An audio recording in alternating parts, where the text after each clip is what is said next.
ನಮಸ್ಕಾರ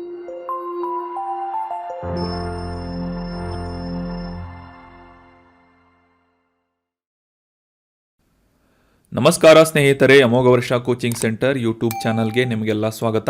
ಇವತ್ತಿನ ಪ್ರಮುಖವಾದಂತಹ ಕರೆಂಟ್ ಅಫೇರ್ಸ್ ಟಾಪಿಕ್ಗಳನ್ನು ಡಿಸ್ಕಸ್ ಮಾಡೋಣ. ಡಿಸ್ಕಷನ್ ಸ್ಟಾರ್ಟ್ ಮಾಡೋದಕ್ಕಿಂತ ಮುಂಚೆ ಲಾಸ್ಟ್ ಸೆಷನ್ನಲ್ಲಿ ಕೇಳಲಾದಂತಹ ಪ್ರಶ್ನೆಯ ಸರಿಯಾದ ಉತ್ತರವನ್ನು ತಿಳಿದುಕೊಳ್ಳೋಣ.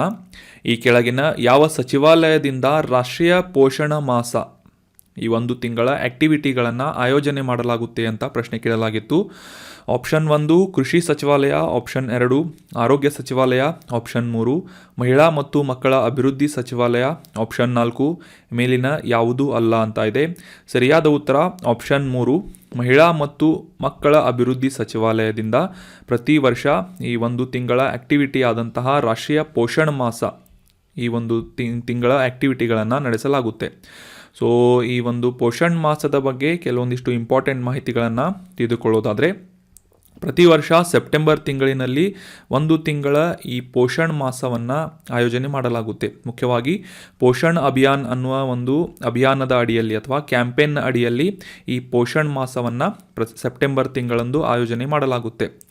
ಈ ಪೋಷಣ್ ಮಾಸವನ್ನು ಆಯೋಜನೆ ಮಾಡುವಂತಹ ಮುಖ್ಯ ಉದ್ದೇಶ ಏನು ಅಂತ ತಿಳ್ಕೊಳ್ಳೋದಾದರೆ, ಈ ಹೆಣ್ಣು ಮಕ್ಕಳ ಮತ್ತು ಶಿಶುವಿನ ಆರೋಗ್ಯದ ಕುರಿತಾದಂತಹ ಸಾಕಷ್ಟು ವಿಷಯದ ಕುರಿತಾಗಿ ಈ ಒಂದು ಆ್ಯಕ್ಟಿವಿಟೀಸ್ಗಳನ್ನು ಅಥವಾ ಚಟುವಟಿಕೆಗಳನ್ನು ನಡೆಸುವಂತಹ ಪೋಷಣ್ ಮಾಸವನ್ನು ಆಯೋಜನೆ ಮಾಡಲಾಗುತ್ತೆ. ಅದರಲ್ಲೂ ಮುಖ್ಯವಾಗಿ ಈ ಹೆಣ್ಣು ಮಕ್ಕಳ ಪ್ರಸವ ಪೂರ್ವ ಆರೈಕೆ ಆಗಿರ್ಬೋದು, ಸೂಕ್ತ ಸ್ತನ್ಯಪಾನ ಕುರಿತಾದಂತಹ ಜಾಗೃತಿ ಆಗಿರ್ಬೋದು, ರಕ್ತಹೀನತೆ ಅಥವಾ ಅನಿಮಿಯಾ ಕುರಿತಾದಂತಹ ಒಂದು ಅವೇರ್ನೆಸ್ ಕುರಿತಾಗಿ, ಮತ್ತು ಈ ಹೆಣ್ಣು ಮಕ್ಕಳ ಬೆಳವಣಿಗೆಯ ಮೇಲ್ವಿಚಾರಣೆಯನ್ನು ಮಾಡುವುದು, ಬಾಲಕಿಯರ ಶಿಕ್ಷಣದ ಕುರಿತಾದಂತಹ ಅವರ ಆಹಾರ ಮತ್ತು ಹೆಣ್ಣು ಮಕ್ಕಳ ಮದುವೆಯ ಸರಿಯಾದ ವಯಸ್ಸು, ನೈರ್ಮಲ್ಯ ಮತ್ತು ಅವರ ಆರೋಗ್ಯಕರ ಆಹಾರದ ಕುರಿತಾದಂತಹ ವಿಷಯಗಳ ಮೇಲೆ ಕೇಂದ್ರೀಕರಿಸಿ ಒಂದು ತಿಂಗಳ ಅವಧಿಯವರೆಗೆ ಈ ವಿವಿಧ ಚಟುವಟಿಕೆಗಳನ್ನು ಈ ಒಂದು ಕ್ಯಾಂಪೇನ್ ಅಡಿಯಲ್ಲಿ ಆಯೋಜನೆ ಮಾಡಲಾಗುತ್ತೆ. ಸೊ ಈ ಒಂದು ಪೋಷಣ್ ಅಭಿಯಾನ್ ಮತ್ತು ಪ್ರತಿ ವರ್ಷ ನಡೆಸುವಂತಹ ಈ ಪೋಷಣ್ ಮಾಸದ ಬಗ್ಗೆ ಕೇಳಲಾದಂತಹ ಪ್ರಶ್ನೆಗೆ ಸರಿಯಾಗಿ ಆನ್ಸರ್ ನೀಡಿದಂತಹ ಎಲ್ಲ ಸ್ಟೂಡೆಂಟ್ಸ್ಗಳಿಗೆ ಕಾಂಗ್ರ್ಯಾಚುಲೇಷನ್ಸ್. ಇದೇ ರೀತಿ ಡಿಸ್ಕಷನ್ನಲ್ಲಿ ಭಾಗವಹಿಸ್ತಾ ಇರಿ. ಈ ರಾಷ್ಟ್ರೀಯ ಪೋಷಣ್ ಮಾಸವನ್ನು ನಡೆಸುವಂತಹ ಅಥವಾ ಆಯೋಜಿಸುವಂತಹ ಸಚಿವಾಲಯ ಯಾವುದು ಅಂತಂದರೆ ಮಹಿಳಾ ಮತ್ತು ಮಕ್ಕಳ ಅಭಿವೃದ್ಧಿ ಸಚಿವಾಲಯ ಆಗಿದೆ. ಇನ್ನು ಇವತ್ತಿನ ಪ್ರಶ್ನೆಯನ್ನು ನೋಡೋಣ. ಭಾರತವು ಪೋಲಿಯೋ ಮುಕ್ತ ರಾಷ್ಟ್ರವಾಗಿದೆ ಅಂತ ನಮಗೆಲ್ಲ ಗೊತ್ತಿರುವಂತಹ ವಿಚಾರವಾಗಿದೆ. ಸೊ ಈ ಒಂದು ವರ್ಲ್ಡ್ ಹೆಲ್ತ್ ಆರ್ಗನೈಸೇಷನ್ನಿಂದ ಪ್ರಮಾಣೀಕರಣ ಮಾಡಲಾದಂತಹ ವರ್ಷ ಯಾವುದು ಅಂತ ಪ್ರಶ್ನೆ ಇದ್ದು, ಆಪ್ಷನ್ 1 2002, 2007, 2014 ಅಥವಾ ಆಪ್ಷನ್ 4 2022 ಅಂತ ಇದೆ. ಈ ವರ್ಲ್ಡ್ ಹೆಲ್ತ್ ಆರ್ಗನೈಸೇಷನ್ ಅಥವಾ ವಿಶ್ವ ಆರೋಗ್ಯ ಸಂಸ್ಥೆಯಿಂದ ಪೋಲಿಯೋ ಮುಕ್ತ ದೇಶ ಭಾರತ ಆಗಿದೆ ಅಂತ ಒಂದು ಸರ್ಟಿಫಿಕೇಷನನ್ನು ಯಾವ ವರ್ಷ ನೀಡಲಾಯಿತು ಅಂತ ಕಮೆಂಟ್ ಬಾಕ್ಸ್ನಲ್ಲಿ ಕಮೆಂಟ್ ಮಾಡಿ. ಮುಂದಿನ ಸೆಷನ್ನಲ್ಲಿ ಕರೆಕ್ಟ್ ಆನ್ಸರನ್ನು ತಿಳಿದುಕೊಳ್ಳೋಣ. ಅಮೋಘ ವರ್ಷ ಕೋಚಿಂಗ್ ಸೆಂಟರ್ನಲ್ಲಿ ಹೊಸ KAS, PSI, ಗ್ರೂಪ್ C ಮತ್ತು PC ಆಫ್ಲೈನ್ ಬ್ಯಾಚಸ್ಗಳು ಪ್ರಾರಂಭವಾಗ್ತಾ ಇವೆ. ಇಂಟ್ರೆಸ್ಟ್ ಇರುವಂತಹ ಅಭ್ಯರ್ಥಿಗಳು ವಿಜಯನಗರದಲ್ಲಿರುವಂತಹ ಬ್ರಾಂಚ್ಗೆ ಭೇಟಿ ನೀಡುವುದರ ಮೂಲಕ ಅಡ್ಮಿಷನ್ ಮಾಡ್ಕೋಬೋದಾಗಿದೆ. ನಿಮ್ಮ ಯಾವುದೇ ಕ್ವೇರೀಸ್ಗಳಿದ್ದರೆ ಕಮೆಂಟ್ ಬಾಕ್ಸ್ನಲ್ಲಿ ಕಮೆಂಟ್ ಮಾಡಿ ಅಥವಾ ಈ ಕೆಳಗಿನ ಕಾಂಟ್ಯಾಕ್ಟ್ ನಂಬರನ್ನು ಸಂಪರ್ಕಿಸುವುದರ ಮೂಲಕ ಕ್ವೇರೀಸ್ಗಳನ್ನು ಕ್ಲಿಯರ್ ಮಾಡಿಕೊಂಡು ಅಡ್ಮಿಷನ್ ಮಾಡ್ಕೋಬೋದಾಗಿದೆ. ನಮ್ಮ ಯೂಟ್ಯೂಬ್ ಚಾನಲ್ಗೆ ಹೊಸದಾಗಿ ಭೇಟಿ ನೀಡ್ತಾ ಇದ್ದರೆ ಸಬ್ಸ್ಕ್ರೈಬ್ ಮಾಡಿ, ಬೆಲ್ ಐಕಾನನ್ನು ಕ್ಲಿಕ್ ಮಾಡಿ. ಈ ಕಂಟೆಂಟ್ ನಿಮ್ಮ ಪ್ರಿಪ್ರೇಷನ್ಗೆ ಹೆಲ್ಪ್ ಮಾಡ್ತಾ ಇದೆ ಅಂತ ಅನಿಸಿದರೆ ಕಂಟೆಂಟನ್ನು ಶೇರ್ ಮಾಡಿ ಮತ್ತು ನಿಮ್ಮ ಯಾವುದೇ ಕ್ವೇರೀಸ್ಗಳು, ಸಜೆಷನ್ಗಳಿದ್ದರೆ ಕಮೆಂಟ್ ಬಾಕ್ಸ್ನಲ್ಲಿ ಕಮೆಂಟ್ ಮಾಡಿ ಅಂತ ಹೇಳ್ತಾ ಇವತ್ತಿನ ಡಿಸ್ಕಷನನ್ನು ಪ್ರಾರಂಭ ಮಾಡೋಣ. ಇನ್ನು ಇವತ್ತಿನ ಆರ್ಟಿಕಲ್ಗೆ ಸಂಬಂಧಿಸಿದಂತಹ ಮೊದಲ ಪ್ರಶ್ನೆಯನ್ನು ನೋಡೋಣ. ಕ್ರಯೋಜೆನಿಕ್ ಇಂಜಿನ್ ಬಗ್ಗೆ ಈ ಒಂದು ಆರ್ಟಿಕಲ್ನಲ್ಲಿ ಡಿಸ್ಕಸ್ ಮಾಡೋಣ. ಸೈನ್ಸ್ ಆ್ಯಂಡ್ ಟೆಕ್ನಾಲಜಿಗೆ ಸಂಬಂಧಿಸಿದಂತಹ ಈ ಒಂದು ಆರ್ಟಿಕಲ್ನಲ್ಲಿ ಕ್ರಯೋಜೆನಿಕ್ ಇಂಜಿನ್ ಬಗ್ಗೆ ಈ ಕೆಳಗಿನ ಯಾವ ಹೇಳಿಕೆ ಸರಿಯಾಗಿದೆ ಅಂತ ಪ್ರಶ್ನೆ ಇದ್ದು, ಇದು ಅನಿಲೀಕೃತ ರಾಕೆಟ್ ಇಂಧನವನ್ನು ಕಡಿಮೆ ತಾಪಮಾನದಲ್ಲಿ ಸಂಗ್ರಹಿಸಿಡುವಂತಹ ಇಂಜಿನ್ ಆಗಿದೆ ಅಂತ ಇದೆ. ಆಪ್ಷನ್ 2 ಈ ಕ್ರಯೋಜೆನಿಕ್ ಇಂಜಿನ್ ಘನ ಇಂಧನ ರಾಕೆಟ್ ಇಂಜಿನ್ ಅತ್ಯಂತ ಕಡಿಮೆ ತಾಪಮಾನದಲ್ಲಿ ಕಾರ್ಯನಿರ್ವಹಿಸುವಂತಹ ಇಂಜಿನ್ ಆಗಿದೆ ಅಂತ ಇದೆ. ಆಪ್ಷನ್ 3 ಆಟೋಮೊಬೈಲ್ಗಳಲ್ಲಿ ಬಳಸುವಂತಹ ಹೈಬ್ರಿಡ್ ಇಂಜಿನ್ ಕ್ರಯೋಜೆನಿಕ್ ಇಂಜಿನ್ ಆಗಿದೆ ಅಂತ ಇದೆ. ಆಪ್ಷನ್ 4 ಈ ಕಡಿಮೆ ಇಂಗಾಲವನ್ನು ಹೊರಸೂಸುವಿಕೆಯನ್ನು ಹೊಂದಿದಂತಹ alternate CNG engine cryogenic engine ಆಗಿದೆ ಅಂತ ಇದೆ. ಸೊ ಸರಿಯಾದ ಉತ್ತರ ಆಪ್ಷನ್ 1 ಅನಿಲೀಕೃತವಾದಂತಹ ರಾಕೆಟ್ ಇಂಧನವನ್ನು ಕಡಿಮೆ ತಾಪಮಾನದಲ್ಲಿ ವೆರಿ ಲೋ ಟೆಂಪರೇಚರ್ನಲ್ಲಿ ಕಲೆಕ್ಟ್ ಮಾಡುವಂತಹ ಸಂಗ್ರಹಿಸುವಂತಹ ಒಂದು ಇಂಜಿನ್ ಯಾವುದು ಅಂತಂದರೆ ಕ್ರಯೋಜೆನಿಕ್ ಇಂಜಿನ್ ಆಗಿದೆ. So option 1 is right answer. So cryogenic engine ಬಗ್ಗೆ ತಿಳ್ಕೊಳ್ಳೋದಾದರೆ ರೀಸೆಂಟಾಗಿ ನಮ್ಮ ಭಾರತದ ಬಾಹ್ಯಾಕಾಶ ಸಂಶೋಧನಾ ಸಂಸ್ಥೆಯಾದಂತಹ ಇಸ್ರೋದಿಂದ CE-20 ಕ್ರಯೋಜೆನಿಕ್ ಇಂಜಿನ್ನ ಒಂದು ಹಾಟ್ ಟೆಸ್ಟಿಂಗನ್ನು ಕಂಪ್ಲೀಟಾಗಿ ಯಶಸ್ವಿಯಾಗಿ ನಿರ್ವಹಿಸಲಾಯಿತು ಅಂತ ಕಾಂಟೆಕ್ಸ್ಟ್ನಲ್ಲಿದೆ.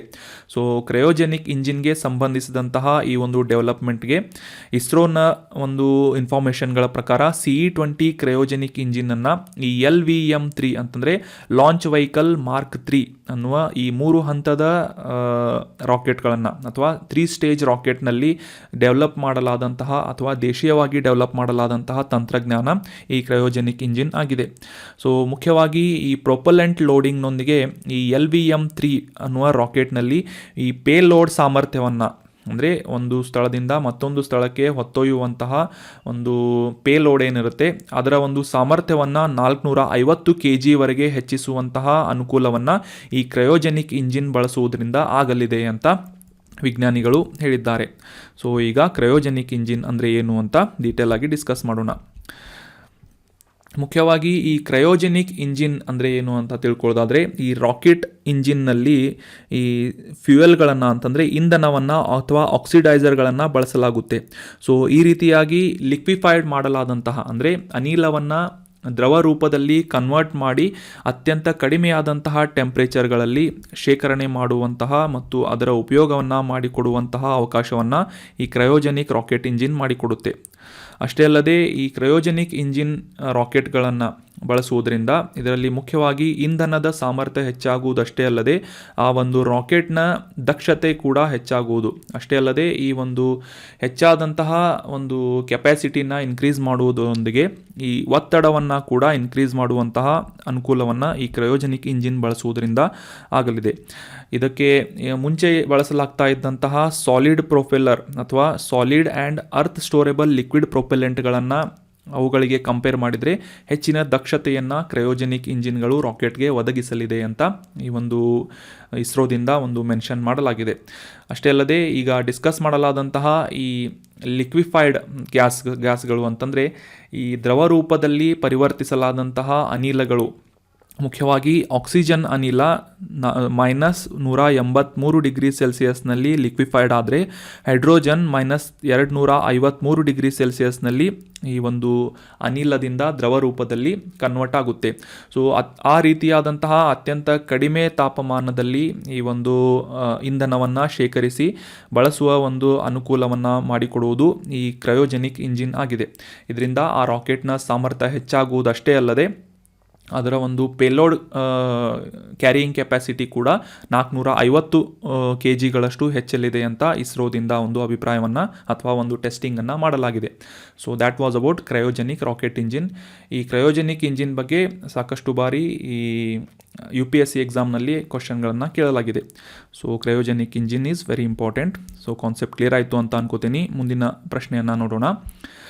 ಭಾರತದಲ್ಲಿ ಪ್ರವಾಸೋದ್ಯಮವನ್ನು ಎನ್ಕರೇಜ್ ಮಾಡುವಂತಹ ನಿಟ್ಟಿನಲ್ಲಿ 1ನೇ ಪ್ರವಾಸೋದ್ಯಮ ಮಾರ್ಟ್ ಅಥವಾ ಫಸ್ಟ್ ಟೂರಿಸಮ್ ಮಾರ್ಟನ್ನು ಯಾವಾಗ ಪ್ರಾರಂಭ ಮಾಡಲಾಯಿತು ಮತ್ತು ಎಲ್ಲಿ ಅಂತ ಪ್ರಶ್ನೆ ಇದ್ದು ಆಪ್ಷನ್ಗಳಲ್ಲಿ 2019ರಲ್ಲಿ ಕೋಲ್ಕತ್ತಾದಲ್ಲಿ, ಆಪ್ಷನ್ 2 2015ರಲ್ಲಿ ಮುಂಬೈನಲ್ಲಿ ಮತ್ತು ಆಪ್ಷನ್ 3 2016ರಲ್ಲಿ ಬೆಂಗಳೂರಿನಲ್ಲಿ ನಡೆಯಿತು ಅಂತ ಇದೆ. ಆಪ್ಷನ್ 4 ದೆಹಲಿಯಲ್ಲಿ 2018ರಲ್ಲಿ ಆಯೋಜನೆ ಮಾಡಲಾಗಿತ್ತು ಅಂತ ಇದೆ. ಸೊ ಸರಿಯಾದ ಉತ್ತರ ಆಪ್ಷನ್ 4 2018ರಲ್ಲಿ ದೆಹಲಿಯಲ್ಲಿ ಮೊದಲ ಬಾರಿಗೆ ಈ ಇಂಟರ್ನ್ಯಾಷನಲ್ ಟೂರಿಸಮ್ ಮಾರ್ಟ್ ಅಥವಾ ಪ್ರವಾಸೋದ್ಯಮ ಮಾರ್ಟನ್ನು ಅಂತಾರಾಷ್ಟ್ರೀಯ ಪ್ರವಾಸೋದ್ಯಮ ಮಾರ್ಟನ್ನು ಆಯೋಜನೆ ಮಾಡಲಾಗಿತ್ತು. ಸೊ ಈ ಇಂಟರ್ನ್ಯಾಷನಲ್ ಟೂರಿಸಮ್ ಮಾರ್ಟ್ ಬಗ್ಗೆ ಈ ಒಂದು ಆರ್ಟಿಕಲ್ನಲ್ಲಿ ಡಿಸ್ಕಸ್ ಮಾಡೋಣ. ಮುಖ್ಯವಾಗಿ ಆಗಲೇ ತಿಳಿಸಿದ ಹಾಗೆ ಪ್ರವಾಸೋದ್ಯಮ ಕುರಿತಾದಂತಹ ವಿಶೇಷವಾದಂತಹ ವಿವಿಧ ಫೆಸಿಲಿಟಿಗಳನ್ನು ಅನುಕೂಲವನ್ನು ಮಾಡಿಕೊಡುವಂತಹ ಉದ್ದೇಶದಿಂದ ಈ ಈಶಾನ್ಯ ಪ್ರದೇಶದಲ್ಲಿ ಮುಖ್ಯವಾಗಿ 10ನೇ ಅಂತಾರಾಷ್ಟ್ರೀಯ ಪ್ರವಾಸೋದ್ಯಮ ಮಾರ್ಟ್ ಅಥವಾ ಇಂಟರ್ನ್ಯಾಷನಲ್ ಟೂರಿಸಮ್ ಮಾರ್ಟನ್ನು ನವೆಂಬರ್ 18ರಂದು ಆಯೋಜನೆ ಮಾಡಲಾಗ್ತಾ ಇದೆ ಅಂತ ಒಂದು ಕಾಂಟೆಕ್ಸ್ಟ್ನಲ್ಲಿದೆ. ಸೊ ಈ ವರ್ಷದ ಈ ಇಂಟರ್ನ್ಯಾಷನಲ್ ಟೂರಿಸಮ್ ಮಾರ್ಟನ್ನು ಮಿಜೋರಾಂನ ರಾಜಧಾನಿಯಾದಂತಹ ಐಜ್ವಾಲ್ನಲ್ಲಿ ಆಯೋಜನೆ ಮಾಡಲಾಯಿತು ಅಂತ ಈ ಒಂದು ನ್ಯೂಸ್ನಲ್ಲಿ ನಾವು ತಿಳ್ಕೊಬೋದಾಗಿದೆ. ಸೊ ಈ ಅಂತಾರಾಷ್ಟ್ರೀಯ ಪ್ರವಾಸೋದ್ಯಮ ಮಾರ್ಟ್ ಅಥವಾ ಇಂಟರ್ನ್ಯಾಷನಲ್ ಟೂರಿಸಮ್ ಮಾರ್ಟ್ ಬಗ್ಗೆ ಈ ಒಂದು ಆರ್ಟಿಕಲ್ನಲ್ಲಿ ಡೀಟೇಲ್ ಆಗಿ ಡಿಸ್ಕಸ್ ಮಾಡೋಣ. ನಮಗೆಲ್ಲ ಗೊತ್ತಿರುವ ಹಾಗೆ ಡಿಸೆಂಬರ್ 1ರಿಂದ ಮುಂದಿನ ವರ್ಷ ನವೆಂಬರ್ 30ರವರೆಗೆ ಭಾರತ ಈ G20ಯ ಅಧ್ಯಕ್ಷತೆಯನ್ನು ವಹಿಸಲಿದೆ. G20 ಅನ್ನುವ ಗ್ರೂಪಿಂಗ್ಸ್ನ ಅಧ್ಯಕ್ಷತೆಯನ್ನು ವಹಿಸ್ತಾ ಇದ್ದು, ಈ ಒಂದು ಸಂದರ್ಭದಲ್ಲಿ ಭಾರತದ ಪ್ರವಾಸೋದ್ಯಮವನ್ನು ಎನ್ಕರೇಜ್ ಮಾಡುವಂತಹ ನಿಟ್ಟಿನಲ್ಲಿ ಈ ಈಶಾನ್ಯ ಪ್ರದೇಶದಲ್ಲಿ ಅಂದರೆ ಈ ನಾರ್ತ್ ಈಸ್ಟ್ ಪ್ರದೇಶದಲ್ಲಿ 10ನೇ ಇಂಟರ್ನ್ಯಾಷನಲ್ ಟೂರಿಸಂ ಮಾರ್ಟನ್ನು ಆಯೋಜನೆ ಮಾಡಲಾಗ್ತಾ ಇದೆ. ಸೊ ಈ ಒಂದು ವರ್ಷದಲ್ಲಿ ದೇಶದಾದ್ಯಂತ ಪ್ರವಾಸೋದ್ಯಮವನ್ನು ಮತ್ತು ಆ ಒಂದು ಕುರಿತಾದಂತಹ ಸಾಕಷ್ಟು ಉದ್ಯಮಗಳಿಗೆ ಎನ್ಕರೇಜ್ ಮಾಡುವಂತಹ ನಿಟ್ಟಿನಲ್ಲಿ ಈ ಒಂದು ಪ್ರವಾಸೋದ್ಯಮ ಮಾರ್ಟನ್ನು ಆಯೋಜನೆ ಮಾಡಲಾಗ್ತಾ ಇದ್ದು, ಇದಕ್ಕಿಂತ ಹಿಂದಿನ ಒಂದು ಈಶಾನ್ಯ ಭಾರತದಲ್ಲಿ ಈ ಇವೆಂಟನ್ನು ಅಂತಂದರೆ ಈ ಒಂದು ಕಾರ್ಯಕ್ರಮವನ್ನು ಗುವಾಹತಿಯಲ್ಲಿ, ತವಾಂಗ್ನಲ್ಲಿ, ಶಿಲಾಂಗ್ನಲ್ಲಿ ಮತ್ತು ಗ್ಯಾಂಗ್ಟಾಕ್, ಅಗರ್ತಲಾ, ಇಂಫಾಲ್, ಕೊಹಿಮಾದಲ್ಲಿ ನಡೆಸಲಾಗಿದ್ದು, ಈ ವರ್ಷ ಮಿಜೋರಾಂನ ರಾಜಧಾನಿಯಾದಂತಹ ಐಜ್ವಾಲ್ನಲ್ಲಿ ನಡೆಸಲಾಗ್ತಾ ಇದೆ. ಸೊ ಈ ಇಂಟರ್ನ್ಯಾಷನಲ್ ಟೂರಿಸಂ ಮಾರ್ಟನ್ನು 16ರಿಂದ 18ನೇ ಸೆಪ್ಟೆಂಬರ್ 2018ರಲ್ಲಿ ಮೊದಲ ಬಾರಿಗೆ ನವದೆಹಲಿಯ ವಿಜ್ಞಾನ ಭವನದಲ್ಲಿ ಪ್ರಾರಂಭ ಮಾಡಲಾಗಿತ್ತು. ಸೊ ಅದಾದ ನಂತರ ಈ ಒಂದು 10ನೇ ಆವೃತ್ತಿಯನ್ನು ಮಿಜೋರಾಂನಲ್ಲಿ ಆಯೋಜನೆ ಮಾಡಲಾಗ್ತಾ ಇದೆ. ಸೊ ಈ ಆಗಲೇ ತಿಳಿಸಿದ ಹಾಗೆ ಈ ಟೂರಿಸಮನ್ನು ಇಂಪ್ರೂವ್ ಮಾಡುವಂತಹ ನಿಟ್ಟಿನಲ್ಲಿ ಪ್ರವಾಸೋದ್ಯಮ ಮತ್ತು ಆತಿಥ್ಯ ಉದ್ಯಮಗಳಲ್ಲಿ ಅಂದರೆ ಹಾಸ್ಪಿಟಾಲಿಟಿ ಉದ್ಯಮಗಳಿಗೆ ಆತಿಥ್ಯವನ್ನು ನೀಡುವಂತಹ ಈ ಹೋಟೆಲ್ಸ್ಗಳಾಗಿರ್ಬೋದು, ಇತರ ರೆಸ್ಟೋರೆಂಟ್ಸ್ಗಳಾಗಿರ್ಬೋದು, ಸೊ ರೆಸಾರ್ಟ್ಸ್ಗಳಾಗಿರ್ಬೋದು, ಈ ರೀತಿಯಾದಂತಹ ಈ ಪ್ರವಾಸೋದ್ಯಮವನ್ನು ಎನ್ಕರೇಜ್ ಮಾಡುವಂತಹ ನಿಟ್ಟಿನಲ್ಲಿ ಆ ಒಂದು ಉದ್ಯಮದಲ್ಲಿ ತೊಡಗಿದಂತಹ ಎಲ್ಲ ಪಾರ್ಟ್ನರ್ಶಿಪ್ಗಳ ಮತ್ತು ಉದ್ಯಮಿಗಳಿಗೆ ಒಂದು ಅವಕಾಶವನ್ನು ಮಾಡಿಕೊಡುವಂತಹ ಮತ್ತು ಅವರು ಒಬ್ಬರಿಗೊಬ್ಬರು ಪರಸ್ಪರ ಸಂವಹನ ಮಾಡಲು ಅಥವಾ ಒಂದು ಇಂಟರಾಕ್ಷನ್ ಮಾಡುವಂತಹ ಒಂದು ವೇದಿಕೆಯನ್ನು ಮತ್ತು ಈ ಒಂದು ಟ್ರಾನ್ಸಾಕ್ಷನ್ಗಳನ್ನು ಅಥವಾ ವಹಿವಾಟನ್ನು ನಡೆಸುವಂತಹ ಒಂದು ವೇದಿಕೆಯನ್ನು ಈ ಇಂಟರ್ನ್ಯಾಷನಲ್ ಟೂರಿಸಂ ಮಾರ್ಟ್ನ ಕಾರ್ಯಕ್ರಮ ಆಯೋಜನೆ ಮಾಡಿಕೊಡಲಿದೆ. ಭಾರತ ಸರ್ಕಾರದಿಂದ ಭಾರತದಾದ್ಯಂತ ಈ G20 ಅಧ್ಯಕ್ಷತೆಯನ್ನು ವಹಿಸಿದಂತಹ ವರ್ಷದಲ್ಲಿ ಪ್ರವಾಸೋದ್ಯಮವನ್ನು ಎನ್ಕರೇಜ್ ಮಾಡುವಂತಹ ನಿಟ್ಟಿನಲ್ಲಿ ಈ 10ನೇ ಅಂತಾರಾಷ್ಟ್ರೀಯ ಪ್ರವಾಸೋದ್ಯಮ ಮಾರ್ಟನ್ನು ಅಥವಾ ಇಂಟರ್ನ್ಯಾಷನಲ್ ಟೂರಿಸಂ ಮಾರ್ಟನ್ನು ಮಿಜೋರಾಂನ ಐಜ್ವಾಲ್ನಲ್ಲಿ ಆಯೋಜನೆ ಮಾಡಲಾಗ್ತಾ ಇದೆ. ಇನ್ನು ಮುಂದಿನ ಪ್ರಶ್ನೆಯನ್ನು ನೋಡೋಣ. ಭಾರತದ ಸಂವಿಧಾನದ ಈ ಕೆಳಗಿನ ಯಾವ ಅನುಚ್ಛೇದದಲ್ಲಿ ಅಂದರೆ ಯಾವ ಆರ್ಟಿಕಲ್ನಲ್ಲಿ ಭಾರತದ CAG ಅಥವಾ ಕಂಟ್ರೋಲರ್ ಆಡಿಟರ್ ಜನರಲ್ ಆಫ್ ಇಂಡಿಯಾದ ಬಗ್ಗೆ ಉಲ್ಲೇಖನೆ ಮಾಡಲಾಗಿದೆ ಅಂತ ಪ್ರಶ್ನೆ ಇದ್ದು, option 1 ಅನುಚ್ಛೇದ 120 article 120, option 2 article 135, option 3 article 148, option 4 ಅನುಚ್ಛೇದ 162 ಅಂತ ಇದೆ. ಸರಿಯಾದ ಉತ್ತರ ಆಪ್ಷನ್ 3 ಆರ್ಟಿಕಲ್ 148ರಲ್ಲಿ ಭಾರತದ CAG ಬಗ್ಗೆ ಡೀಟೇಲ್ ಆಗಿ ಮೆನ್ಷನ್ ಮಾಡಲಾಗಿದೆ. ಸೊ ಈ ಒಂದು ಆರ್ಟಿಕಲ್ನಲ್ಲಿ ಕಂಟ್ರೋಲರ್ ಆಡಿಟರ್ ಜನರಲ್ ಬಗ್ಗೆ ಡೀಟೇಲ್ ಆಗಿ ಡಿಸ್ಕಸ್ ಮಾಡೋಣ. ಮೊದಲಿಗೆ ಕರೆಂಟ್ ಅಫೇರ್ಸ್ಗೆ ಸಂಬಂಧಿಸಿದಂತಹ ಕಾಂಟೆಕ್ಸ್ಟನ್ನು ಅಥವಾ ನ್ಯೂಸನ್ನು ಅರ್ಥ ಮಾಡ್ಕೊಳ್ಳೋದಾದರೆ, ರೀಸೆಂಟಾಗಿ ನಮ್ಮ ಭಾರತದ ಲೋಕಸಭೆಯ ಸ್ಪೀಕರ್ ಆದಂತಹ ಓಂ ಬಿರ್ಲಾ ಅವರು ಇತ್ತೀಚೆಗೆ ಒಂದು ಕಾರ್ಯಕ್ರಮದಲ್ಲಿ CAG ಬಗ್ಗೆ ಅಂದರೆ ಈ ಆಡಿಟರ್ ಜನರಲ್ ಬಗ್ಗೆ ವಿಶ್ವದಾದ್ಯಂತ ಅತ್ಯಂತ ಪರಿಣಾಮಕಾರಿಯಾಗಿ ಮತ್ತು ಪ್ರತಿಷ್ಠಿತವಾದಂತಹ ಸಂಸ್ಥೆಗಳಲ್ಲಿ ಒಂದಾಗಿದೆ ಅಂತ ನಮ್ಮ ಭಾರತದ CAG ಬಗ್ಗೆ ಅಥವಾ ಕಂಟ್ರೋಲರ್ ಆಡಿಟರ್ ಜನರಲ್ ಬಗ್ಗೆ ಒಂದು ಅಭಿಪ್ರಾಯವನ್ನು ವ್ಯಕ್ತಪಡಿಸಿದ್ದಾರೆ ಅಥವಾ ಒಂದು ಮೆಚ್ಚುಗೆಯನ್ನು ವ್ಯಕ್ತಪಡಿಸಿದ್ದಾರೆ ಅಂತ ಹೇಳ್ಬೋದಾಗಿದೆ.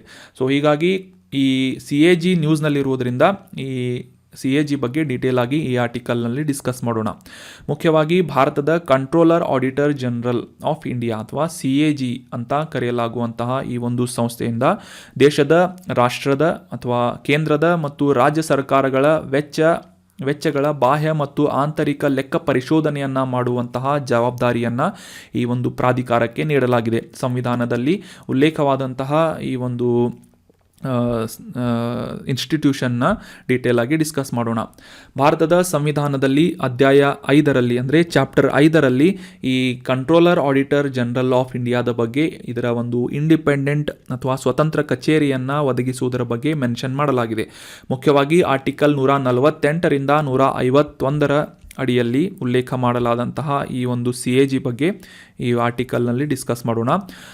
ಈ ಒಂದು ಭಾರತದ ಸಂವಿಧಾನದ ಅನುಚ್ಛೇದ 148ರಲ್ಲಿ ಮುಖ್ಯವಾಗಿ CAG ಅಪಾಯಿಂಟ್ಮೆಂಟ್ ಬಗ್ಗೆ ಡೀಟೇಲ್ ಆಗಿ ಡಿಸ್ಕಸ್ ಮಾಡಲಾಗಿದ್ದು, ಅವರ ಪ್ರಮಾಣ ವಚನ ಸ್ವೀಕಾರ ಮಾಡುವುದು ಮತ್ತು ಅವರ ಒಂದು ಕಂಡೀಷನ್ ಆಫ್ ಸರ್ವಿಸ್ ಬಗ್ಗೆ ಅಂದರೆ ಸೇವೆ ಮಾಡುವಂತಹ ಸ್ಥಿತಿಗಳ ಬಗ್ಗೆ 148ನೇ ಆರ್ಟಿಕಲ್ನಲ್ಲಿ ಮೆನ್ಷನ್ ಮಾಡಲಾಗಿದೆ. ಅದಾದ ನಂತರ 149ನೇ ಆರ್ಟಿಕಲ್ನಲ್ಲಿ ಕಂಟ್ರೋಲರ್ ಆಡಿಟರ್ ಜನರಲ್ಗೆ ನೀಡಲಾಗುವಂತಹ ಅಧಿಕಾರ ಮತ್ತು ಅವರ ಕರ್ತವ್ಯಗಳ ಕುರಿತಾದಂತಹ ಒಂದು ಉಲ್ಲೇಖನೆಯನ್ನು ಅಥವಾ ಇನ್ಫಾರ್ಮೇಷನನ್ನು ಮೆನ್ಷನ್ ಮಾಡಲಾಗಿದೆ. ನಂತರ 150ನೇ ಆರ್ಟಿಕಲ್, ಭಾರತದ ಸಂವಿಧಾನದ 150ನೇ ಆರ್ಟಿಕಲ್ನಲ್ಲಿ ಈ ಒಂದು ಯೂನಿಯನ್ ಅಂದರೆ ಕೇಂದ್ರ ಸರ್ಕಾರ ಮತ್ತು ರಾಜ್ಯ ಸರ್ಕಾರಗಳ ಅಕೌಂಟ್ಸ್ಗಳನ್ನು, ಅಂದರೆ ಅವರ ಒಂದು ಲೆಕ್ಕಗಳನ್ನು ಯಾವ ರೀತಿಯಾಗಿ ಮೇಂಟೈನ್ ಮಾಡಬೇಕು ಮತ್ತು ಯಾವ ರೀತಿಯಾಗಿ ಒಂದು ಇನ್ಫಾರ್ಮೇಷನ್ಗಳನ್ನು ಪ್ರೆಸಿಡೆಂಟೊಂದಿಗೆ ಅಂದರೆ ರಾಷ್ಟ್ರಾಧ್ಯಕ್ಷರೊಂದಿಗೆ ಯಾವ ಒಂದು ಅಡ್ವೈಸನ್ನು ಅಂದರೆ ಒಂದು ಸಜೆಷನ್ಗಳನ್ನು ನೀಡಬಹುದು ಅಂತ 150ನೇ ಆರ್ಟಿಕಲ್ನಲ್ಲಿ ಮೆನ್ಷನ್ ಮಾಡಲಾಗಿದೆ. ಇನ್ನು ಆರ್ಟಿಕಲ್ 151ರಲ್ಲಿ ಈ ಲೆಕ್ಕ ಪರಿಶೋಧನೆ ಮಾಡಲಾದಂತಹ ರಿಪೋರ್ಟ್ಗಳನ್ನು ಅಂದರೆ ಕಂಟ್ರೋಲರ್ ಆಡಿಟರ್ ಜನರಲ್ನಿಂದ ಪ್ರಿಪೇರ್ ಮಾಡಲಾದಂತಹ ರಿಪೋರ್ಟ್ಗಳನ್ನು ಈ ಪ್ರೆಸಿಡೆಂಟ್ಗೆ ಅಂದರೆ ರಾಷ್ಟ್ರಾಧ್ಯಕ್ಷರಿಗೆ ಯಾವ ರೀತಿ ಸಬ್ಮಿಷನ್ ಮಾಡಬೇಕು ಅಂತ ಮೆನ್ಷನ್ ಮಾಡಲಾಗಿದ್ದು, ಅದೇ ರೀತಿಯಾಗಿ ಈ ಒಂದು ರಿಪೋರ್ಟ್ ಅಥವಾ ವರದಿಯನ್ನು CAG ಅವರು ನೀಡಲಾದಂತಹ ವರದಿಯನ್ನು ಯಾವ ರೀತಿಯಾಗಿ ಹೌಸ್ ಆಫ್ ಪಾರ್ಲಿಮೆಂಟ್ ಅಥವಾ ಸಂಸತ್ತಿನಲ್ಲಿ ಆ ಒಂದು ರಿಪೋರ್ಟನ್ನು ಪ್ರೊಡ್ಯೂಸ್ ಮಾಡಬೇಕು ಅಂತ ಪ್ರೆಸಿಡೆಂಟ್ ಬಗ್ಗೆ, CAG ಬಗ್ಗೆ ಇದರಲ್ಲಿ ಮೆನ್ಷನ್ ಮಾಡಲಾಗಿದೆ. 279ನೇ ಅನುಚ್ಛೇದದ ಪ್ರಕಾರ ಯಾವ ರೀತಿಯಾಗಿ ಈ ಒಂದು ನೆಟ್ ಪ್ರೊಸೀಡ್ಸ್ಗಳ ಅಥವಾ ಒಂದು ನಿವ್ವಳ ಆದಾಯದ ಕುರಿತಾದಂತಹ ಇನ್ಫಾರ್ಮೇಷನ್ಗಳನ್ನು ಒಂದು ಕ್ಯಾಲ್ಕುಲೇಷನ್ ಮಾಡಿ ಒಂದು ಸರ್ಟಿಫಿಕೇಷನನ್ನು CAGಯಿಂದ ಪ್ರೊಡ್ಯೂಸ್ ಮಾಡಲಾಗುತ್ತೆ.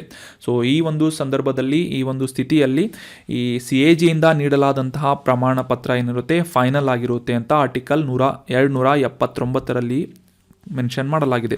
ಸೊ ನೆನ್ಪಿಟ್ಕೊಳ್ಳಿ, ಈ ಕಂಟ್ರೋಲರ್ ಆಡಿಟರ್ ಜನರಲ್ ಆಫ್ ಇಂಡಿಯಾದ ಸಂಬಂಧಿಸಿದಂತಹ ಆರ್ಟಿಕಲ್ 148, 49, 50, 51 ಮತ್ತು ಆರ್ಟಿಕಲ್ 79ರಲ್ಲೂ ಕೂಡ ಯಾವ ರೀತಿಯಾಗಿ ಈ ಒಂದು ಲೆಕ್ಕ ಪರಿಶೋಧನೆಗೆ ಸಂಬಂಧಿಸಿದಂತಹ ನಿವ್ವಳ ಆದಾಯದ ಕುರಿತಾದಂತಹ ಇನ್ಫಾರ್ಮೇಷನ್ಗಳನ್ನು, ಪ್ರಮಾಣ ಪತ್ರವನ್ನು, ಈ ಒಂದು ಸರ್ಟಿಫಿಕೇಷನನ್ನು CAGಯಿಂದ ನೀಡಲಾಗುತ್ತೆ ಅಂತ ಮೆನ್ಷನ್ ಮಾಡಲಾಗಿದೆ. ಇನ್ನು CAGಯ ಮುಖ್ಯ ಕಾರ್ಯಗಳನ್ನು ಅಥವಾ ಫಂಕ್ಷನ್ಸ್ಗಳನ್ನು ನೋಡೋದಾದರೆ, ಇವರು ರಾಜ್ಯ ಮತ್ತು ಕೇಂದ್ರ ಸರ್ಕಾರದ ಮತ್ತು ಈ ಲೆಜಿಸ್ಲೇಟಿವ್ ಅಸೆಂಬ್ಲಿ ಅಥವಾ ವಿಧಾನಸಭೆಯನ್ನು ಹೊಂದಿದಂತಹ ಕೇಂದ್ರಾಡಳಿತ ಪ್ರದೇಶಗಳ ಒಂದು ಎಕ್ಸ್ಪೆಂಡಿಚರ್ಗಳನ್ನಾಗಿರ್ಬೋದು ಮತ್ತು ಅವರ ಆದಾಯಗಳ ಕುರಿತಾದಂತಹ ಲೆಕ್ಕ ಪರಿಶೋಧನೆಯನ್ನು ಮಾಡುವುದಷ್ಟೇ ಅಲ್ಲದೆ ಒಂದು ರಾಜ್ಯ ಮತ್ತು ಕೇಂದ್ರ ಸರ್ಕಾರಗಳ ಕನ್ಸಾಲಿಡೇಟೆಡ್ ಫಂಡ್ಗಳು ಮತ್ತು ಕಾಂಟಿಂಜೆನ್ಸಿ ಫಂಡ್ಗಳು ಮತ್ತು ಪಬ್ಲಿಕ್ ಅಕೌಂಟ್ಸ್ ಆಫ್ ಇಂಡಿಯಾ ಈ ರೀತಿಯಾದಂತಹ ವಿವಿಧ ನಿಧಿಗಳನ್ನು ಕೂಡ, ಈ ತುರ್ತು ನಿಧಿಗಳಂತ ಏನು ಕರಿತೇವೆ, ಕಾಂಟಿಂಜೆನ್ಸಿ ಫಂಡ್ ಅಂತ, ಈ ರೀತಿಯಾದಂತಹ ನಿಧಿಗಳನ್ನು ಅಥವಾ ಫಂಡ್ಸ್ಗಳನ್ನು, ಅಕೌಂಟ್ಸ್ಗಳನ್ನು ಆಡಿಟ್ ಮಾಡುವಂತಹ ಪ್ರಮುಖವಾದಂತಹ ಕರ್ತವ್ಯವನ್ನು ಮತ್ತು ಅಧಿಕಾರವನ್ನು ಭಾರತದ ಕಂಟ್ರೋಲರ್ ಆಡಿಟರ್ ಜನರಲ್ಗೆ ಈ ಸಂವಿಧಾನದಿಂದ ನೀಡಲಾಗಿದೆ. ಅಷ್ಟೇ ಅಲ್ಲದೆ ಈ ಕೇಂದ್ರ ಸರ್ಕಾರ ಮತ್ತು ರಾಜ್ಯ ಸರ್ಕಾರದಿಂದ ಅನುದಾನವನ್ನು ಪಡೆದಂತಹ ಇತರ ಸಂಸ್ಥೆಗಳು ಮತ್ತು ಈ ಆ ಸಂಸ್ಥೆಗಳ ವ್ಯವಹಾರಗಳಾಗಿರ್ಬೋದು, ಮ್ಯಾನುಫ್ಯಾಕ್ಚರಿಂಗ್ ಆಗಿರ್ಬೋದು, ಒಂದು ಸಂಸ್ಥೆಗಳ ಆದಾಯ ಮತ್ತು ನಷ್ಟ ಆಗಿರ್ಬೋದು ಮತ್ತು ಆ ಸಂಸ್ಥೆಗಳ ಬ್ಯಾಲೆನ್ಸ್ ಶೀಟ್ಸ್ಗಳನ್ನು ಆಡಿಟ್ ಮತ್ತು ಅಕೌಂಟ್ಸ್ಗಳನ್ನು ಮೇಂಟೈನ್ ಮಾಡುವ ಮತ್ತು ಒಂದು ಲೆಕ್ಕ ಪರಿಶೋಧನೆ ಮಾಡುವಂತಹ ಅಧಿಕಾರವನ್ನು CAGಗೆ ನೀಡಲಾಗಿದೆ. ಅಷ್ಟೇ ಅಲ್ಲದೆ ಈ ಕೇಂದ್ರ ಮತ್ತು ರಾಜ್ಯ ಸರ್ಕಾರದಿಂದ ಅನುದಾನವನ್ನು ಪಡೆದಂತಹ ಅಥವಾ ಫೈನಾನ್ಸನ್ನು ಪಡೆದಂತಹ ಇತರ ಗೌರ್ಮೆಂಟ್ ಕಂಪನೀಸ್ ಆಗಿರ್ಬೋದು, ಕಾರ್ಪೊರೇಷನ್ಸ್ಗಳಾಗಿರ್ಬೋದು, ಇತರ ಅಂಗಸಂಸ್ಥೆಗಳ ಒಂದು ರಿಸಿಪ್ಟ್ಸ್ ಮತ್ತು ಎಕ್ಸ್ಪೆಂಡಿಚರ್ಸ್ ಅಂದರೆ ಆದಾಯ ಮತ್ತು ವೆಚ್ಚವನ್ನು ಪರಿಶೀಲನೆ ಮಾಡುವಂತಹ ಮತ್ತು ಲೆಕ್ಕ ಪರಿಶೋಧನೆ ಮಾಡುವಂತಹ ಅಧಿಕಾರವನ್ನು CAGಗೆ ನೀಡಲಾಗಿದೆ. ಅಷ್ಟೇ ಅಲ್ಲದೆ ಈ ರಾಷ್ಟ್ರಾಧ್ಯಕ್ಷರಿಂದ ಅಥವಾ ರಾಷ್ಟ್ರಪತಿಗಳಿಂದ ರಿಕ್ವೆಸ್ಟ್ ಮಾಡಲಾದಂತಹ ಒಂದು ಸಂಸ್ಥೆಗಳ ಆಡಿಟಿಂಗ್ ಮಾಡುವಂತಹ ಅವುಗಳ ಅಕೌಂಟ್ಸ್ಗಳನ್ನು ಪರಿಶೋಧನೆ ಮಾಡುವಂತಹ ಅಧಿಕಾರವನ್ನು ಕೂಡ ಈ CAGಗೆ ನೀಡಲಾಗಿದೆ. ಅದರಲ್ಲಿ ಮುಖ್ಯವಾಗಿ ಲೋಕಲ್ ಬಾಡೀಸ್ಗಳ ಈ ಒಂದು ಅಕೌಂಟ್ಸ್ಗಳನ್ನು ಆಡಿಟ್ ಮಾಡುವಂತಹ ಒಂದು ಅಧಿಕಾರವನ್ನು CAGಗೆ ಸಂವಿಧಾನದಿಂದ ನೀಡಲಾಗಿದೆ. So that was about controller auditor general of India. ಈ CAGಗೆ ಸಂಬಂಧಿಸಿದಂತಹ ಸ್ಟ್ಯಾಟಿಕ್ ಪಾರ್ಟನ್ನು ಹಿಂದೆ ರಿವೈಸ್ ಮಾಡಿ ಈ ಇಂಡಿಯನ್ ಕಾನ್ಸ್ಟಿಟ್ಯೂಷನ್ನಲ್ಲಿ ಸಾಕಷ್ಟು ಡೀಟೇಲ್ ಆಗಿ ಆರ್ಟಿಕಲ್ 148ರಿಂದ 51ರವರೆಗೆ ಯಾವ ರೀತಿಯಾಗಿ ಈ ಒಂದು CAGಯನ್ನು ಯಾರು ಅಪಾಯಿಂಟ್ಮೆಂಟ್ ಮಾಡ್ತಾರೆ, ಅವರ ಕಾರ್ಯಾವಧಿ ಎಷ್ಟಿರುತ್ತೆ ಅಂತ ಈ ಒಂದು ಇನ್ಫಾರ್ಮೇಷನ್ಗಳನ್ನು ಮತ್ತೊಮ್ಮೆ ರಿವೈಸ್ ಮಾಡಿ ಅಂತ ಹೇಳ್ತಾ ನೆಕ್ಸ್ಟ್ ಆರ್ಟಿಕಲ್ಗೆ ಹೋಗೋಣ.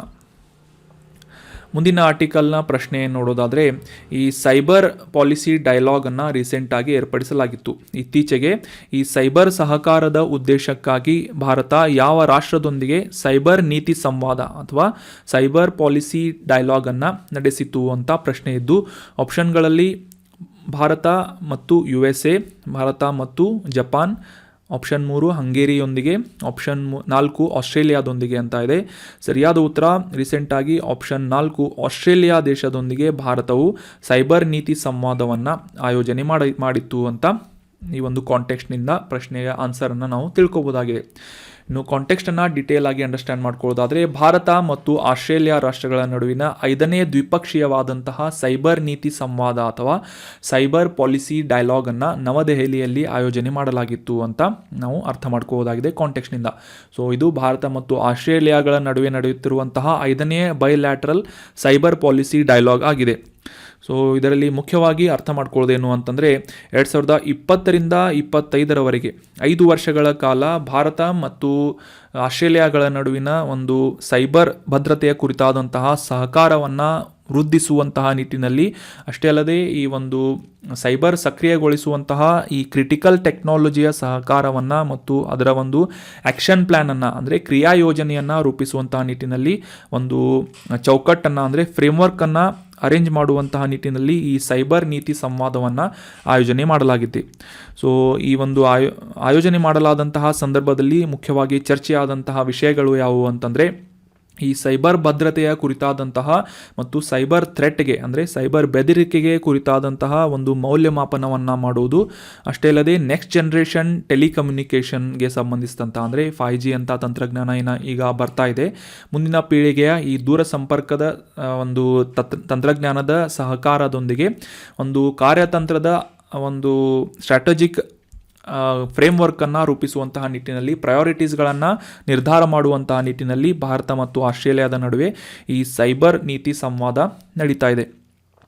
ಅಷ್ಟೇ ಅಲ್ಲದೆ ಈ ಒಂದು ಖಾಸಗಿ ವಲಯದಲ್ಲಿ ಮತ್ತು ಶಿಕ್ಷಣದೊಂದಿಗೆ ಹೆಚ್ಚಿನ ಸಹಯೋಗವನ್ನು ರೂಪಿಸುವಂತಹ ಹೆಚ್ಚಾದಂತಹ ಅವಕಾಶಗಳನ್ನು ಅನ್ವೇಷಣೆ ಮಾಡುವುದು, ಎಕ್ಸ್ಪ್ಲೋರ್ ಮಾಡುವಂತಹ ನಿಟ್ಟಿನಲ್ಲಿ ಕೂಡ ಈ ಸೈಬರ್ ಭದ್ರತೆಯ ಕುರಿತಾದಂತಹ ಸೈಬರ್ ಡೈಲಾಗ್ ಏನಿದೆ, ಸೈಬರ್ ಪಾಲಿಸಿ ಡೈಲಾಗ್ ಏನಿದೆ ಭಾರತ ಮತ್ತು ಆಸ್ಟ್ರೇಲಿಯಾಗಳ ನಡುವೆ ನಡೀತಾ ಇದೆ.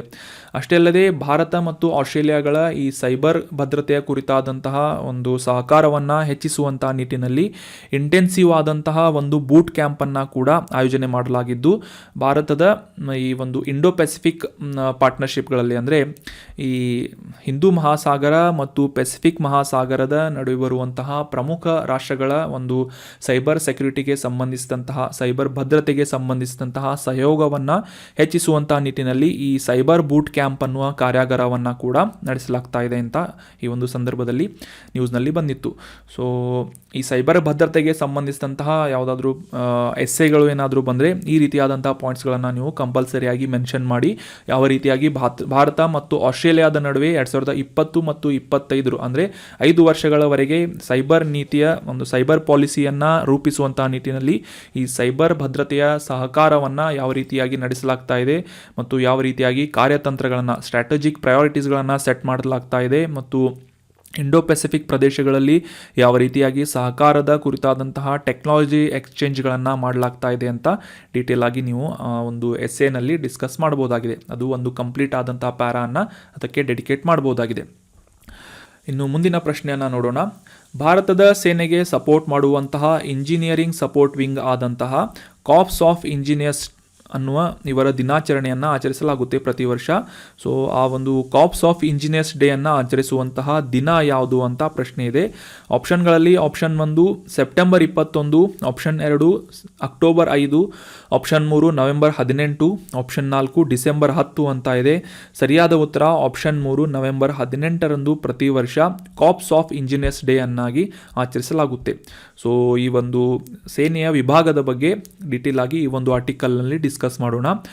ಕಾಂಟೆಕ್ಸ್ಟನ್ನು ಅರ್ಥ ಮಾಡ್ಕೊಳ್ಳೋದಾದರೆ, ಭಾರತೀಯ ಸೇನೆಯ ಪ್ರಮುಖವಾದಂತಹ ಒಂದು ವಿಭಾಗವಾದಂತಹ ಈ ಕಾರ್ಪ್ಸ್ ಆಫ್ ಇಂಜಿನಿಯರ್ಸ್ಗಳ ದಿನಾಚರಣೆಯನ್ನು ನವೆಂಬರ್ 18ರಂದು ಆಚರಿಸಲಾಯಿತು ಅಂತ ಈ ಒಂದು ಕಾಂಟೆಕ್ಸ್ಟ್ನಲ್ಲಿದೆ. 242ನೇ ದಿನಾಚರಣೆಯನ್ನು 2022ರ ಆವೃತ್ತಿಯ ಕಾರ್ಪ್ಸ್ ಆಫ್ ಇಂಜಿನಿಯರ್ಸ್ ದಿನಾಚರಣೆಯಂದು ಆಚರಣೆ ಮಾಡಲಾಯಿತು.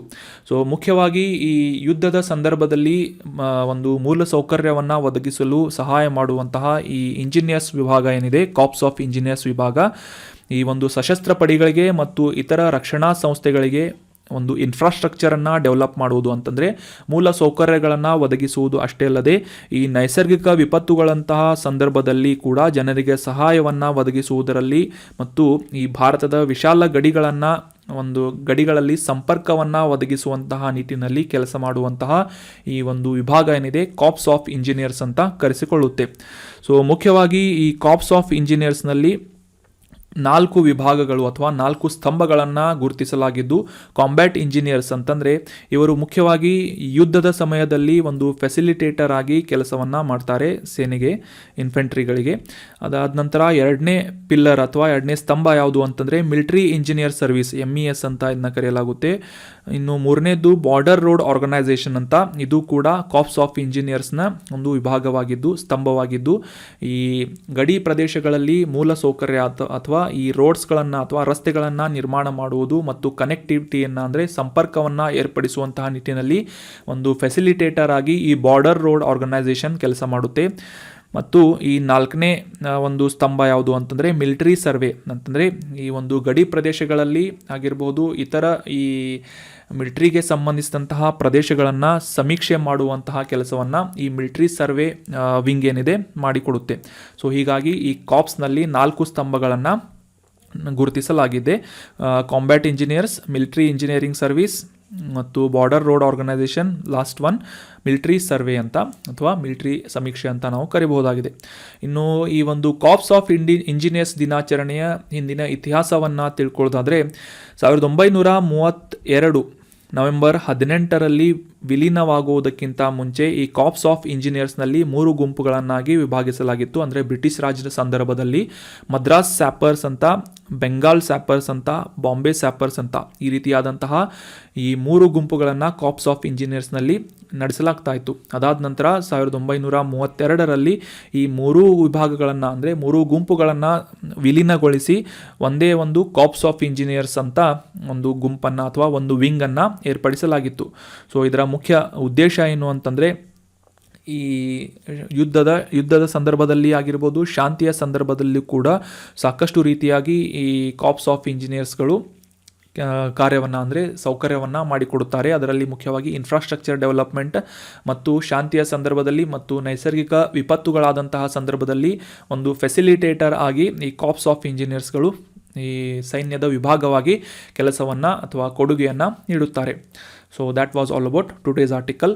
ಈಗ ಮತ್ತೊಮ್ಮೆ ಇವತ್ತು ಡಿಸ್ಕಸ್ ಮಾಡಲಾದಂತಹ ಎಲ್ಲ ಆರ್ಟಿಕಲ್ಗಳನ್ನು ರಿವೈಸ್ ಮಾಡಿಬಿಡೋಣ. ಮೊದಲನೇ ಆರ್ಟಿಕಲ್ನಲ್ಲಿ ನಾವು ಕ್ರಯೋಜೆನಿಕ್ ಇಂಜಿನ್ ಬಗ್ಗೆ ಡೀಟೇಲ್ ಆಗಿ ಡಿಸ್ಕಸ್ ಮಾಡಿದ್ವಿ.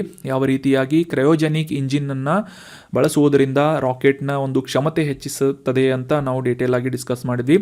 ಅದಾದ ನಂತರ ನೆಕ್ಸ್ಟ್ ಆರ್ಟಿಕಲ್ನಲ್ಲಿ 10ನೇ ಅಂತಾರಾಷ್ಟ್ರೀಯ ಪ್ರವಾಸೋದ್ಯಮ ಮಾರ್ಟ್ ಅಥವಾ ಇಂಟರ್ನ್ಯಾಷನಲ್ ಟೂರಿಸಂ ಮಾರ್ಟನ್ನು ಮಿಜೋರಾಂನ ಐಜ್ವಾಲ್ನಲ್ಲಿ ಆಯೋಜನೆ ಮಾಡಲಾಗ್ತಾ ಇದೆ ಅಂತ ನಾವು ಡಿಸ್ಕಸ್ ಮಾಡಿದ್ವಿ. ಯಾವ ರೀತಿಯಾಗಿ ಪ್ರವಾಸೋದ್ಯಮವನ್ನು ಉತ್ತೇಜಿಸುವಂತಹ ನಿಟ್ಟಿನಲ್ಲಿ ಈ ಒಂದು ಇಂಟರ್ನ್ಯಾಷನಲ್ ಪ್ರವಾಸೋದ್ಯಮ ಮಾರ್ಟ್ ಕೆಲಸ ಮಾಡಲಿದೆ ಅಂತ ನಾವು ಡೀಟೇಲ್ ಆಗಿ ಡಿಸ್ಕಸ್ ಮಾಡಿದ್ವಿ.